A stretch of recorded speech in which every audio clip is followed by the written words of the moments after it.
इचलकरंजी महानगरपालिका निवडणुकीच्या पार्श्वभूमीवर भारतीय जनता पार्टीकडून आज एक नवा उमेदवार निवडणूक रिंगणात उतरला आहे. भारतीय जनता पार्टीकडून ओंकार सुर्वे यांनी आज आपला उमेदवारी अर्ज दाखल केला.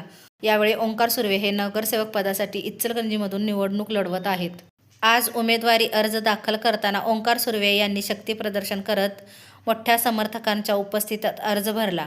भाजप कार्यकर्ते, पदाधिकारी आणि नागरिकांची मोठी उपस्थिती यावेळी पाहायला मिळाली.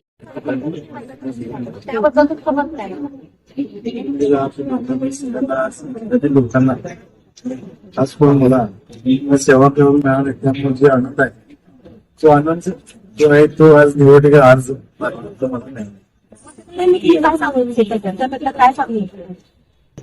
आम्ही 5 वर्षाची कामं करणारे रस्ते, गटारी, सबसे आपले भागातील जे असतील तर पुढचे विजन जे आहे आपले सर आपले आपल्या लोकांना कसं रोजगार दिला आपण महाराष्ट्रीय लोकांना ते जास्त करून आपल्या प्रभागातील जास्त उमेदवारी अर्ज दाखल केल्यानंतर ओंकार सुर्वे यांनी सत्यस्पर्श न्यूजला विशेष भेट देत जनतेसाठी विकासात्मक कामे, युवकांचा सहभाग आणि पारदर्शक कारभार यावर भर देणार असल्याचे सांगितले. एकूणच भाजपकडून नव्या चेहऱ्यांच्या माध्यमातून इचलकरंजीच्या राजकारणात नव्या समीकरणाची सुरुवात होताना दिसत आहे. सत्यस्पर्श न्यूजसाठी जिशान मुल्ला, इचलकरंजी.